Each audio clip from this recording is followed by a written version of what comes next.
Welcome to my YouTube channel literature and life. दोस्तों, आप सबका मेरे यूट्यूब चैनल लिटरेचर और लाइफ पर स्वागत है। आज इस वीडियो में मैं आपके लिए लेके आया हूँ आर पार्थसारथी या राजगोपाल पार्थसारथी द्वारा लिखी गई पोइम फ्रॉम होम कमिंग के एग्ज़ामिनेशन पॉइंट ऑफ व्यू से कुछ बहुत ही इम्पॉर्टेंट वेरी शॉर्ट क्वेश्चंस। तो इससे पहले कि हम लोग अपनी वीडियो को शुरू करें, थोड़ा सा हम लोग राइटर के बारे में, पोइट के बारे में या राजगोपाल पार्थसारथी के बारे में जान लें। Rajagopal Parthasarathi was born on 20 August 1934 in Tripura near Trichuripalli. He was educated at Don Bosco High School and Siddharth College, Mumbai. तो उनको जो एजुकेशन है वो डॉन बॉस्को हाई स्कूल और सिद्धार्थ कॉलेज मुंबई से की है, एंड एट लीड्स यूके और लीड्स यूनिवर्सिटी यूनाइटेड किंगडम से की है, where he was British Council scholar in 1963 to 1964, जहाँ पे वो ब्रिटिश काउंसिल स्कॉलर के तौर पे भी नियुक्त रहे 1963 से 64 के बीच में। He completed his PhD degree from University of Texas at Austin.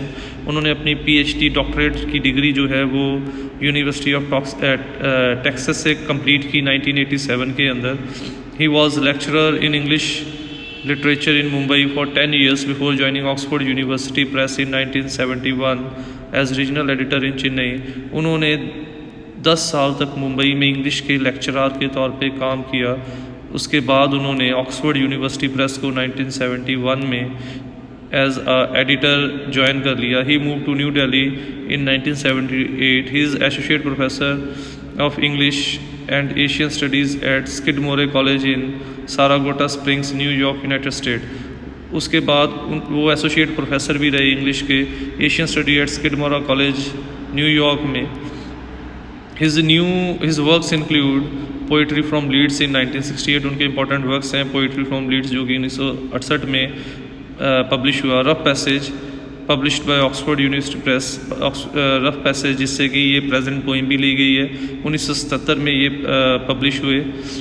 Preface, a book where all poems from a part of single poem as it were by Parthasarathi and 12th century Indian poets edited by him and published by Oxford University Press in 1976. He also translates from Tamil to English. वो तमिल से English language में translate भी करते हैं। Translation into modern English words of the 5th century Tamil epic. उन्होंने Tamil epic को 5वीं शताब्दी के तमिल एपिक को इंग्लिश वर्ड्स में ट्रांसलेट भी किया, जिसका नाम है the tale of anklet, an epic of South India. Was published by Columbia UP in जिसको कि 1993 में पब्लिश भी किया गया। इट रिसीव द जिसके लिए उनको साहित्य अकादमी प्राइज़ से भी सम्मानित किया गया 1995 में sorry, and the association for Asian studies incorporation prize of poetry India. और उसके बाद उनको 1966 में भी उनको incorporation A.K. Ramanujam book prize for, उसके बाद 1966 में उनको A.K. रामानुजम बुक प्राइज़ भी दिया गया। He was also awarded Ulka poetry during prize for poetry 1966। Ulka poetry prize से भी उनको सम्मानित किया गया। He was member of University Iowa writing program during 79 and member of advisory board for English of Sahitya Akademi, the National Academy of Letters, New Delhi. तो इस प्रकार से देख सकते हैं कि एक मल्टी टैलेंटेड पर्सनैलिटी हैं जिनको उनके कार्यों के लिए विभिन्न पुरस्कारों से सम्मानित भी किया गया है। तो ये थी हमारी राजगोपाल पार्थसारथी या इस पोइम के पोइट के बारे में एक ब्रीफ सी इंट्रोडक्शन।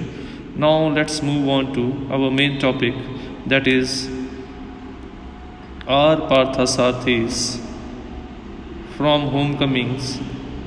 शॉर्ट क्वेश्चंस या very short questions. What happened to the poetry and why? पहला क्वेश्चन ये बनता है कि राइटर के अकॉर्डिंगली पोइट्री को क्या हुआ और क्यों? पोइट्री को क्या हुआ? पोइम में हम लोगों ने पढ़ा है कि राइटर के अकॉर्डिंगली पोइट को लगता है कि पोइट्री अपना पुराना स्थान खो चुकी है। क्यों खो चुकी है? क्योंकि रेपिटिशन के कारण लोगों का इंटरेस्ट या फिर वोकेबलरी के कारण, या ये फिर कह सकते हैं कि टू मच अंडरस्टेटमेंट्स के कारण या फिर गहराई में जाने के कारण जो पोइट्री थी वो अपनी क्लासिकल पोजीशन खो चुकी थी और लोगों का इंटरेस्ट दूसरी चीज़ों में ज़्यादा जा चुका था। According to the poet comma the poetry has lost its classical touch and flavour. वो कहता है कि अब पोइट्री का वो पुरानी जगह या पुराना स्थान जो क्लासिकल टच, क्लासिकल पोजीशन थी कि सर्वोत्तम कला माना जाता था, इसी के कारण जितने भी धार्मिक ग्रंथ लिखे गए हैं, चाहे वो महाभारत है, गीता है, कुरान है, गुरु ग्रंथ साहिब है, बाइबल है, उनको पोइटिक फॉर्म में लिखा गया क्योंकि ये माना जाता था उच्च कोटि के विचारों को प्रकट करने के लिए पोइट्री ही सबसे बढ़िया या सबसे बेहतर माध्यम है। इसीलिए उस समय पोइट्री की सबसे सर्वोत्तम कला माना जाता, सबसे टॉप की पोजीशन होती थी। बट धीरे धीरे करके पोइट्री ने अपनी वो जगह खो दी और वो टच भी खो दी। दिस हैज़ हैपेंड बिकॉज, और ये इसका कारण क्या था, क्योंकि राइटर के अकॉर्डिंगली, पोइट के accordingly, the people feel more interested to read newspaper and magazine as compare to poetry. क्योंकि लोगों को कहानियों में, न्यूज़पेपर में, मैगजीन्स में मसालेदार खबरें पढ़ने में ज़्यादा रुचि हो गई एज़ कम्पेयर टू पोइट्री। और इसीलिए दुख भी होता है कि पोइट्री ने अपनी पुरानी क्लासिक पोजीशन खो दी और वो चाहता है कि पोइट्री की उसी क्लासिक पोजीशन को रिवाइव किया जाए, उसको दोबारा उसी जगह पे लेके आया जाए। Coming on to our next question, the speaker says, "My heart I have turned inside out. What do you usually turn inside out after returning home?" तो पोइम में एक लाइन आती है कि मैंने अपना दिल बाहर निकाल लिया या मैंने अपने दिल से पूरी मेहनत कर ली। तो क्या आप लोग भी या हम सब लोग भी अपने अंदर से क्या निकालते हैं जब हम लोग घर वापसी करते हैं? तो पोइम में पोइट की वापसी किसी देश या किसी धरती पे नहीं हुई है, उसकी वापसी उसकी मदर टंग के लिए हुई थी। और पोइट को ऐसा लगता है कि उसकी घर वापसी ने उसको संतुष्ट नहीं किया, क्योंकि उसने सारी ज़िंदगी जो है विदेशी लैंग्वेज की सेवा में गुजार दी और वो अपनी मदर टंग की सेवा तो कर ही नहीं पाया। और इसीलिए उसकी होम कमिंग जब आई, उसे लगा कि वो अपना पूरी मेहनत भी कर ले तो उसकी सेटिस्फेक्शन नहीं होगी घर वापसी पर। उसी प्रकार से जब हम घर वापसी करते हैं, अगर हम लोगों की भी कुछ चीज़ें अचीव करने वाली या कुछ एक्सपेक्टेशन, कुछ ड्रीम्स अनफुलफिल्ड रह जाती हैं, तो हमारा हार्ट भी इनसाइड आउट आएगा जब तक कि हम लोग उन चीज़ों को हासिल नहीं कर लेते, जब तक कि वो कंप्लीट नहीं हो जाती। According to the poet comma, his home coming is not to a land but to a language and he has turn his inside out and is not feeling satisfied because he thinks he has done nothing in the service of his mother tongue। Poet कहता है कि उसकी घर वापसी किसी ज़मीन, किसी घर की तरफ नहीं हुई, बल्कि उसकी मातृभाषा के लिए हुई थी, दैट इज़ तमिल के लिए। और वो उस घर वापसी से बिल्कुल भी खुश और संतुष्ट नहीं है। क्यों संतुष्ट और खुश नहीं है? क्योंकि उसे ऐसा लगता है कि उसने सारी ज़िंदगी जो है वो विदेशी लैंग्वेज की सेवा में, विदेशी लैंग्वेज को प्रमोट करने में, दैट इज़ इंग्लिश को प्रमोट करने में निकाल दी, और उसने अपनी मातृभाषा की सेवा के लिए कुछ भी नहीं किया।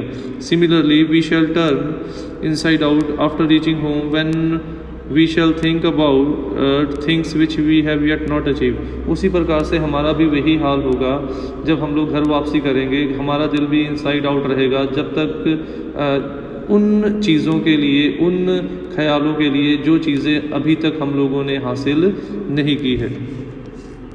Coming on to our next question, what does the speaker come to accept at the end of the poem. अंत में पोइट किस चीज़ को स्वीकार करता है? अंत में पोइट जो है वो हालातों के आगे झुक जाता है। वो जब तमिल में लिखने बैठता है, उसके कभी उसको अपने अंदर विचारों की कमी नज़र आती, कभी उसको पोइट्री एक सही माध्यम नज़र नहीं आता, और कभी उसको अपने अंदर तमिल लैंग्वेज की वोकैबुलरी की कमी का एहसास होता है। और जब उसको अपनी इन कमियों का एहसास होता है तो उसे ऐसा लगता है कि अब उसके अंदर हालातों से लड़ने की या दोबारा से एक नई शुरुआत करने की कैपेबिलिटी, विल पावर, इच्छा शक्ति नहीं है, इसीलिए वो हालातों के आगे झुक जाता है और उन असमान हालातों में समानता ढूंढने की और संतुष्टि ढूंढने की कोशिश करता है। और उसी चीज़ के साथ साथ वो हमें भी ये चाहता है कि हम लोग उसके जैसे ना हों, हम लोग कभी भी हालातों के आगे झुके ना, बल्कि हालातों को अपने मुताबिक मोड़ना सीख लें। At the end of the poet assert that he has no mental strength to fight with the challenges. वो ये स्वीकार करता है कि उसके अंदर वो इच्छा शक्ति नहीं रही जो ज़िंदगी की चुनौतियों से लड़ने के लिए चाहिए। और सबसे बड़ी चुनौती ये है कि वो उतने ही कशिश से, उतने ही लगन से, उतने ही जुनून से मातृभाषा की सेवा करे जितने जुनून से उसने विदेशी लैंग्वेज इंग्लिश की सेवा की थी। बट अपने अंदर मेंटल स्ट्रेंथ की कमी के कारण वो इस चैलेंज को फेस करने में अपने आप को असमर्थ पाता है। इसीलिए he tells that is why he has decided to live his life with small change of uncertainty. इसीलिए वो अपनी ज़िंदगी की असमानताओं में ही समानता और संतुष्टि ढूंढने की कोशिश करता है और वो हालातों के आगे घुटने टेक देता है। तो ये थी हमारी आज की वीडियो, जिसमें हम लोगों ने फ्रॉम होम कमिंग पोइम के एग्ज़ामिनेशन पॉइंट ऑफ व्यू से कुछ बहुत ही इंपॉर्टेंट वेरी शॉर्ट क्वेश्चंस को समझा। उम्मीद करता हूँ आपको वीडियो अच्छी लगी होगी। वीडियो अच्छी लगी हो तो वीडियो को लाइक और कमेंट ज़रूर कीजिए, और ऐसी अपडेट्स के लिए, ऐसी वीडियोज़ के लिए मेरे चैनल को सब्सक्राइब कीजिए। Thanks for watching the video. Don't forget to subscribe my channel. Click on the bell icon to get the latest updates.